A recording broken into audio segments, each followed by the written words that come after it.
Hello everyone, welcome back to your own channel. आज हम करने जा रहे हैं आपका जो चैप्टर 1 है, ठीक है। Chapter 1 real numbers. Real numbers में हमारी एक्सरसाइज 1.1 सिलेबस में नहीं है। 1.2 हमारी कंप्लीट हो चुकी है। आज हम 1.3 एक्सरसाइज अपनी स्टार्ट करेंगे, ठीक है। सो 1.3 एक्सरसाइज भी बहुत ज्यादा इजी है, ठीक है। जिसमें आपका फर्स्ट क्वेश्चन है, prove that root 5 is irrational. सबसे पहले मैंने आपको बताया था रेशनल और इरेशनल क्या होते हैं। रेशनल नंबर्स और इरेशनल क्या होते हैं। रेशनल इरेशनल, रेशनल नंबर जिसको हम पी बाई क्यू फॉर्म में लिख सकते हैं और इरेशनल जिसको हम पी बाई क्यू फॉर्म में नहीं लिख सकते, राइट। सो यहाँ पे जो रेशनल नंबर का एग्जांपल है, जैसे 2 हो गया, ठीक है, या 6/4 हो गया, ठीक है, कुछ भी हो गया इस तरीके से। जैसे 1.5 है, इसको भी अगर मैं ये हटा दूं पॉइंट तो नीचे पी बाई क्यू फॉर्म में लिख सकती हूँ। इरेशनल कौन सी होगी, जैसे पाई हो गया। और जो प्राइम नंबर्स रूट के नीचे, जैसे √5 है, √3 है, √7 है, प्राइम नंबर्स जो रूट के अंदर है। क्यों? क्योंकि अगर मान लीजिए प्राइम नंबर नहीं है, 9 एक प्राइम नंबर नहीं है, 3 की टेबल में भी आता है, तो इसका अगर हम अंडर रूट है हटाएंगे तो क्या आएगा, 3 का स्क्वायर होता है अंडर रूट, ठीक है, 3 का स्क्वायर होता है। ये कटता नहीं है, सिर्फ समझाने के लिए होता है। ये square under root cancel out हो जाएंगे, 3 आपका आंसर आएगा। तो 3 तो क्या हो जाएगा, 3 तो इरेशनल नंबर के अंदर आ जाएगा, ठीक है। तो समझ में आ गया रेशनल और इरेशनल नंबर कौन से होते हैं। सो अब हमारा फर्स्ट क्वेश्चन है, proof that root 5 is irrational. आपको प्रूफ करना है कि रूट 5 इरेशनल है। कैसे प्रूफ करेंगे, मान लीजिए मैं, एक मिनट, यहाँ पे हम लिखेंगे टू प्रूफ। प्रूफ में लिखेंगे क्या प्रूफ करना है, रूट 5 इज इरेशनल, ठीक है ना। Root 5 is irrational. So proof क्या होगा, let us assume let us assume root 5 is rational। इसको रेशनल मान लेंगे और इसको अपना जो हमने अजम्पशन करी है उसको रॉन्ग प्रूव कर देंगे, ठीक है। यहाँ पे लाइन लगा लेती हूँ, मैं थोड़ा सा बड़ा हो जाएगा इसलिए, ठीक है। तो रूट 5 है जो, वो क्या है, एक रेशनल उसको मान लेते हैं, ठीक है। सो अब मैं क्या करूंगी, रूट 5 जो है, रूट 5 अगर रेशनल है तो root 5 can be written in P by Q form, can be written in A by B form, ठीक है। वेयर ए और बी क्या है, ए और बी को प्राइम नंबर्स है। को प्राइम नंबर्स क्या होते हैं, जो जिनका जो एचसीएफ है वो 1 हो, मतलब कुछ भी इनके अंदर कॉमन ना हो, को प्राइम नंबर है। ऑल्सो जो बी है वो नॉट इक्वल टू 0 होना चाहिए, 0 के इक्वल भी नहीं होना चाहिए, क्योंकि नीचे डिनोमिनेटर में 0 नहीं हो सकता, ये चीज आप जानते हैं, ठीक है। उसके बाद अगर हम इसको 5 के फॉर्म में लिख सकते हैं तो root 5 is equals to a by b आ जाएगा हमारे पास। यहां से मैं क्या ले सकती हूँ, बी ऊपर चला जाएगा, ठीक है। रूट 5 बी ऊपर चला जाएगा, मल्टीप्लाई में इधर रह गया ए, हो गया। अब मैं इसको स्क्वायरिंग बोथ साइड्स, दोनों तरफ से स्क्वायर कर दूं, स्क्वायरिंग बोथ साइड्स, क्या मिलेगा हमें, रूट 5 बी का स्क्वायर करो इज इक्वल्स टू ए का स्क्वायर करो। तो हमें यहां से मिलेगा रूट 5 का स्क्वायर करेंगे तो 5 ही बचेगा, बी का स्क्वायर इज इक्वल्स टू ए का स्क्वायर, ये हमारे पास आ जाएगा। तो यहां से मैं बी स्क्वायर की वैल्यू निकाल लूंगी। बी स्क्वायर की वैल्यू क्या होगी, ए स्क्वायर बाई 5। अब 5 ए स्क्वायर को डिवाइड करता है, मतलब 5 ए को भी डिवाइड करेगा, है ना। यहाँ देखो, ए स्क्वायर को मैं लिख सकती हूँ ए इंटू ए बाई 5। तो 5 इस ए को भी करेगा या फिर इस ए से, किसी भी ए से कर सकते हैं, अगर डिवाइड ही करता है तो वो यही करेगा ना। तो ए स्क्वायर, यही लाइन आपको लिखनी है, root hence 5 divides a square, so 5 also divides a, ठीक है ना। a स्क्वायर को डिवाइड करता है तो a को भी डिवाइड करेगा। उसके बाद हम बोल सकते हैं इसको a स्क्वायर जो a बाई 5 है, a बाई 5 को भी डिवाइड करेगा, तो a 5 है जो a को भी डिवाइड करेगा। तो मैं इसको c मान लेती हूँ। c कोई भी इंटीजर है, c where c is some integer, where c is some integer, ठीक है। उसके बाद नेक्स्ट हमारे पास a जो है, अब यहाँ पे a जो है, a इज इक्वल्स टू 5 से यहाँ पे लिख लो बेशक। अब a है, c के पास चला जाएगा 5, a is equals to 5c, ठीक है ना। ये हमारे पास, तो हमें पता है a is equals to 5c है। यहाँ पे अगर मैं a की वैल्यू रख दूं, ये a is equals to 5c आ गया ना। अब मेरे पास जो इक्वेशन थी 5b square is equal to a square, इसके अंदर मैं यहाँ पे इसको इक्वेशन 1 नहीं लिया मैंने, इसको इक्वेशन 1 ले लो और इस इक्वेशन को इसके अंदर मैं पुटिंग ये वैल्यू रख दूंगी, putting this value in first. तो ए की जगह क्या देखो 5b² is equal to a² था, इसके अंदर 5b² है ना, a² की जगह मैं क्या रख दूं 5 से रख दूं यहां से, ठीक है ना, ये चीज 5 से रख दिया मैंने। 5 से 5 हमारे पास यहाँ पे अब क्या हो गया 5 ए की जगह 5 से रख दिया, इसका स्क्वायर भी तो है ना, ठीक है, इसका स्क्वायर भी है, तो ये क्या इंप्लाई करेगा हमारे पास 5b² इज इक्वल टू 5 का स्क्वायर 25 और c का स्क्वायर, ठीक है 25 स्क्वायर। कैंसिल आउट कर दो इसको, जो b स्क्वायर है क्या हो जाएगा 25, b क्या 5 क्या हो जाएगा नीचे और c स्क्वायर इधर है ही, तो 5 से 25 कितने पे कट गया 5 पे कट गया, तो b square is equal to 5c square आ गया, 5c स्क्वायर आ गया। अब b square divided by 5 is equal to c square. अब जो 5 है वो b को भी डिवाइड करता है, hence 5 divides b square, so 5 also divides b, 5 also divides b, 5 a को भी डिवाइड करता है, 5 b को भी डिवाइड करता है, a बाई b था ना, a को भी डिवाइड करेगा b को भी डिवाइड करेगा, ये तो हो ही नहीं सकता कि 5 दोनों को डिवाइड करें, ठीक है। हेंस 5 जो फैक्टर वो मतलब क्या क्यों कह रही हूं मैं, देखो जो 5 डिवाइड्स बोथ लिखो, 5 divides both a and b, 5 दोनों को डिवाइड करता है a एंड b को, so hence 5 is a factor, इसका मतलब दोनों का फैक्टर है, hence 5 is a factor of a and b, a और b का फैक्टर हो गया 5, a और b के फैक्टर हो गए तो को प्राइम ही नहीं हो सकते, यहाँ पे तो a और b को प्राइम लिया था ना जिसका कोई फैक्टर ही नहीं होगा, तो hence क्या होगा, hence a and b are not coprime, और नॉट को प्राइम है तो मतलब जो हमने हमारी अजम्पशन मानी थी वो गलत है, hence our assumption is wrong, हमारी जो assumption है hence our assumption is wrong, ठीक है, because it contradicts, but therefore by contradiction से क्या हो जाएगा, contradiction से √5 जो है is irrational, वो irrational ही होगा, वो rational नहीं हो सकता, ठीक है ना। क्या किया है हमने, एक बार दोबारा से समझ लो, √5 को इरेशनल प्रूव करना था तो √5 को रेशनल ले लिया, रेशनल ले लिया तो a बाई बी फॉर्म में लिख सकते हैं हम, जहाँ पे और a बाई बी को प्राइम नंबर्स होते हैं, ठीक है, और b 0 नहीं होना चाहिए, को प्राइम नंबर्स होते हैं, हमने इसको प्रूव कर दिया कि वो को प्राइम नहीं है, इसका मतलब हमने जो रेशनल माना है वो गलत है। प्रूफ कैसे किया, हमने दोनों में कॉमन फैक्टर दिखा दिया 5, कि जो a को भी डिवाइड करते हैं 5, b को भी डिवाइड करता है 5, दोनों को डिवाइड करता है तो दोनों का कॉमन फैक्टर हुआ, कॉमन फैक्टर हो ही नहीं सकता क्योंकि को प्राइम है, कॉमन फैक्टर सिर्फ 1 होता है को प्राइम। बस ये छोटा सा क्वेश्चन था आपको, आगे समझ कोई डाउट यहाँ पे, नेक्स्ट क्वेश्चन पे मूव करें, क्वेश्चन नंबर 2। नेक्स्ट क्वेश्चन है प्रूफ दैट 3 + 2√5 इज इरेशनल। आपको प्रूव करना है कि जो 3 + 2√5 है वो इरेशनल है। कैसे प्रूव करेंगे, टू प्रूफ, इस पे भी लाइन लगा देती हूँ ना बीच में, ऐसे समझ में आ रहा है या बहुत ज्यादा छोटा हो गया फॉन्ट, लाइन लगती है, चलिए चलो करें। टू प्रूफ, क्या प्रूफ करना है, 3 + 2√5 इज इरेशनल, ये प्रूफ करना है। अगर इसको इरेशनल प्रूफ करना है तो मैं क्या करूंगी, इसको अज्यूम कर लूंगी और रेशनल प्रूफ कर लूंगी। Late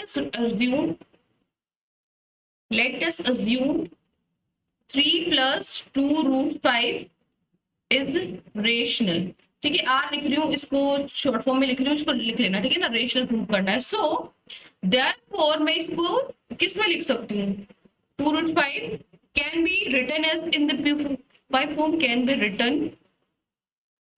written in a by B form, a by B form में लिख सकती हूँ। एंड वही line where a and b क्या है, a एंड b आर को प्राइम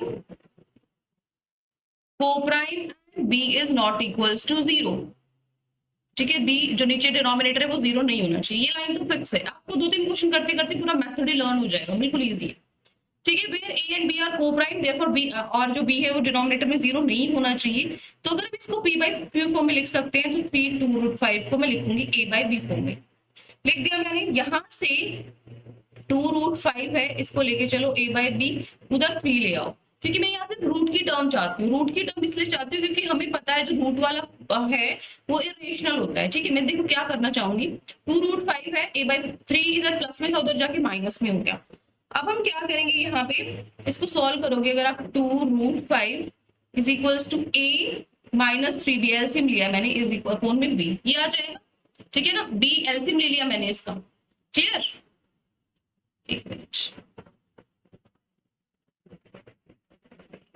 देखो, सो यहां से मैं क्या करूंगी, √5 था, एक मिनट, पेन टैब की थोड़ा सा सेटिंग में प्रॉब्लम है, चलो अब ठीक है। अब यहां से जो √5 है इसको मैं नीचे ले आऊं 2 को, ठीक है, 2 को नीचे ले आऊं, a-3b, क्योंकि √5 के साथ मल्टीप्लाई में इधर क्या नीचे आ जाएगा, नीचे आ जाएगा 2, और b तो ऑलरेडी था ही। अब जो √5 हमें पता है √5 इरेशनल नंबर है, ठीक है, हमने प्रूफ किया था पिछले में, तो ये इस साइड तो क्या आ जाएगा, इरेशनल आ गई, ये साइड तो क्या आ गई, इरेशनल, हमें पता है, और ये साइड हमने माना रेशनल है, ये साइड रेशनल है क्योंकि p/q फॉर्म में लिखी है, रेशनल है, तो इसका मतलब ये तो रेशनल है, -3/2b, ये क्या रेशनल नंबर है, बट √5 रेशनल नंबर है ना। सो यहां से आप लिखोगे, ये ऐसे एरो लगा के मत लिखना, ठीक है ना, ये मैं कर देती हूँ, ठीक, हमें पता है हेंस ये a/b फॉर्म में है ना, ये जो है ये a/b फॉर्म में है, तो मैं इसको लिखूंगी hence a-3b upon 2b is rational, rational है ये, ठीक है, और यहाँ पे मैं लिखूंगी यहाँ √5 इज इरेशनल, ये हमें पता ही, हमने प्रूफ किया √5 इज इरेशनल। अब ये इक्वल है √5 और ये इरेशनल है, ये रेशनल है, दोनों इक्वल तो हो ही नहीं सकते, since rational is not equal to irrational, irrational के बराबर नहीं हो सकता, this is contradiction, this is contradiction, hence our assumption is wrong, hence our assumption is wrong, हमारी जो assumption है वो wrong है, hence 3 + 2√5 is irrational, ये क्या है, irrational है, hence proved। ठीक है, हो जाएगा, क्या किया है, इसको रेशनल माना था, a/b फॉर्म में लिखा था, बस हमने क्या किया है, इधर सिर्फ रूट की वैल्यू छोड़ दी, बाकी सारे वहां शिफ्ट कर दिए, वहां शिफ्ट किए तो ऑटोमेटिकली इधर क्या आ गया, p/q फॉर्म में आ गया, ये p/q फॉर्म में आ गया, तो ये रेशनल है, और हमें पता है √5 तो हमने भी प्रूफ किया था इरेशनल है, तो ये रेशनल हो गया, वो इरेशनल हो गया, तो बीच में इक्वल टू का साइन कैसे आ सकता है, ये तो इक्वल हो ही नहीं सकते, रेशनल और इरेशनल इक्वल हो ही नहीं सकते, this is contradiction, hence our assumption is wrong, hence proved. कितना इजी, और सभी बच्चे इन क्वेश्चंस में इतना कंफ्यूज रहते हैं, उनको ये क्वेश्चंस आते ही नहीं है कभी, लेकिन आप इनको 3-4 बार प्रैक्टिस कर दो, आपको बिल्कुल अच्छे से हो जाएगा ये रिवाइज। ठीक है, लास्ट क्वेश्चन है आपके एक्सरसाइज का 1.3 का लास्ट क्वेश्चन है, क्वेश्चन नंबर 3, जिसमें 3 पार्ट है। फर्स्ट पार्ट में करा रही हूँ, सेकंड और थर्ड पार्ट सेम जैसे ऊपर वाले पार्ट थे वैसे ही हैं, वो आप खुद कर सकते हो, नहीं भी होंगे तो मैं कल इसके सॉल्यूशंस आपको दिखा दूंगी। ठीक है ना, तो आज का जो आपका पार्ट है थर्ड का, फर्स्ट पार्ट में कराती हूँ 1/√2 वाला। ठीक है, देखो क्या प्रूफ करना है, इसमें सेक्शन में डिवाइड कर देती हूँ मैं। ठीक है, टू प्रूफ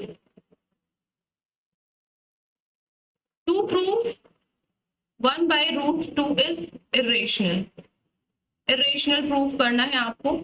प्रूफ में क्या कर लूं, इसको क्या मानूंगी, रेशनल, अब तो लर्न हो गया होगा ना, लेट अस अज्यूम, सारी चीजें लर्न हो गई होंगी, let us assume 1/√2 is rational, इसको मैं रेशनल मान लेती हूँ, एंड नहीं आएगा, वेयर ए एंड बी आएगा, सारा ही साफ हो गए थे ना,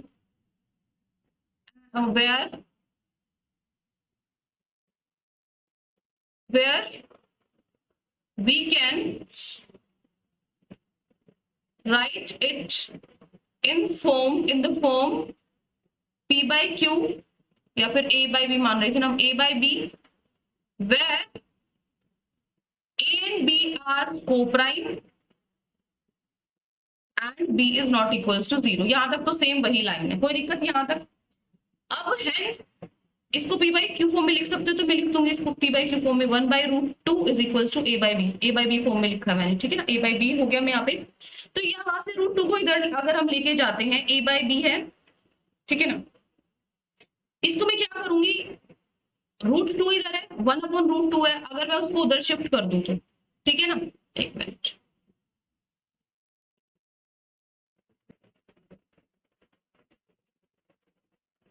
अब मैं क्या करूंगी, b/4 1/√2 है, इसको क्या करेंगे, मैं क्रॉस मल्टीप्लाई कर दूंगी, ठीक है ना, क्रॉस मल्टीप्लाई कर दो, यहाँ पे जैसे 1/√2 है, इसको क्रॉस मल्टीप्लाई करो, क्या आ जाएगा यहाँ से, √2 हो गया, ठीक है। तो यहाँ से आप क्या कर सकते हो, √2 पर चला गया, b/a, b आपका जो a है वो नीचे आ गया, तो जो √2 है वो b/a आ गया। अब जो √2 है वो मुझे पता है क्या है, इरेशनल है, और p/q फॉर्म में लिखा है, तो ये क्या है, इरेशनल है, वही चीज होगी फिर से। कितना इजी है ना, बिल्कुल। सो हमें पता है b/a इज रेशनल, सेम पिछले वाला है, उसके बाद √2 इज इरेशनल, सारे पार्ट सेम है अब, ठीक है। So hence rational cannot be equal to irrational, hence contradiction, therefore our assumption is wrong, हमारी assumption wrong है, so therefore 1/√2 is irrational, irrational होगा, hence proved, ठीक है। ये मैंने जल्दी जल्दी करा दिया, क्यों, क्योंकि बिल्कुल सेम पीछे वाला क्वेश्चन था, क्या करना है, 1/√2 है, उसको a/b फॉर्म में लिख दिया, ठीक है। √2 1/√2 है, लेकिन हमें पता है √2 का तो इटरेशन होता है, उसका हमें पक्का पता है, तो मैंने √2 को अलग निकाल दिया क्रॉस मल्टीप्लाई करके। अब √2 इरेशनल है, b/रेशनल है, दोनों इक्वल हो नहीं सकते, कॉन्ट्राडिक्शन है, हैंस प्रूफ, है ना, बिल्कुल इजी। तो सारे क्वेश्चन, फर्स्ट क्वेश्चन हो गया ये आपका, this is your second question, ये आपका थर्ड क्वेश्चन का फर्स्ट पार्ट है। अब जो सेकंड और थर्ड पार्ट है ये आपका होमवर्क है, ये सेम जैसे ऊपर वाला क्वेश्चन हमने किया था, ठीक है ना, इसको a/b फॉर्म में लिखोगे, ठीक है। 6 को इधर ले जाओ माइनस में, √2 है इधर, इधर ले जाओ, 6 को माइनस में ले गए, ठीक है, तो इसका एलसीएम लोगे, a/-6b/6 हो गया। ये क्या है, ये रेशनल है, ये क्या है, ये इरेशनल है, ठीक है, इरेशनल है, तो इरेशनल और रेशनल हो नहीं सकते, हैंस प्रूव्ड, कॉन्ट्राडिक्शन, हमारी असम्पशन गलत थी, हो गया थर्ड पार्ट। ऐसे ही सेकंड पार्ट में है 7√5 है, इसको a/b फॉर्म में लिख दो, 7 को नीचे ले जाओ, इधर से √5 छोड़ दो, 7 को नीचे ले जाओ, √5 क्या है, इरेशनल है, ये क्या है, रेशनल है, क्योंकि p/q फॉर्म में लिखा है। अब इरेशनल और रेशनल इक्वल नहीं हो सकते, हमारी असम्पशन गलत है, ये क्वेश्चन भी हो गया, कितने इजी क्वेश्चन है। तो ये आपका पार्ट जो है थर्ड और सेकंड, आप क्या करोगे, होमवर्क में करके लाओगे, ठीक है। तो यहाँ पे आपका जो चैप्टर फर्स्ट है वो कंप्लीट हो गया, आई होप आपको अच्छे से समझ में आ गया, नहीं भी समझ में आया एक बार इस वीडियो को दोबारा से देख लो, बिल्कुल क्लियर, क्रिस्प एंड क्लियर हो जाएगा आपको, बिल्कुल छोटी सी चीज है a/b फॉर्म वाली, बस कुछ भी वो नहीं है, ठीक है। तो आज के लिए इतना ही है, अब कल हमारा सैटरडे है, आपको पता है सैटरडे को हमारा लाइव क्लास होगा, वही 8:30 बजे होगा, तो उसमें अपनी जो बातें कुछ डिस्कस करेंगे, खूब सारी, कुछ क्वेश्चंस आप पूछोगे, कुछ क्वेश्चंस मैं आप लोगों से पूछूंगी, ठीक है।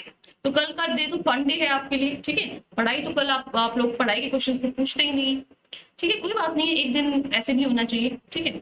चलिए, तो आज का जो सेशन है वो ओवर करते हैं, हमारा जो फर्स्ट चैप्टर है कंप्लीट हो चुका है, अब हम नेक्स्ट चैप्टर जो है उठाएंगे, बायो का उठाएंगे, बट एक बार मुझे इंटेक्स्ट और एनसीईआरटी क्वेश्चंस कराने हैं साइंस को, मंडे को वो कंप्लीट करके आप मुझे बता देना कि आपको बायो पोल में रखूंगी, ठीक है, संडे को रखेंगे पोल, उसके बाद आपको बायो स्टार्ट करनी है, फिजिक्स स्टार्ट करनी है, वो हम डिस्कस कर लेंगे, ठीक है। उसके बाद एक चैप्टर साइंस का करने के बाद फिर से मैथ्स करेंगे, क्लियर। तो चलिए आज के लिए इतना ही, मिलते हैं नेक्स्ट सेशन में, till then take care, bye bye.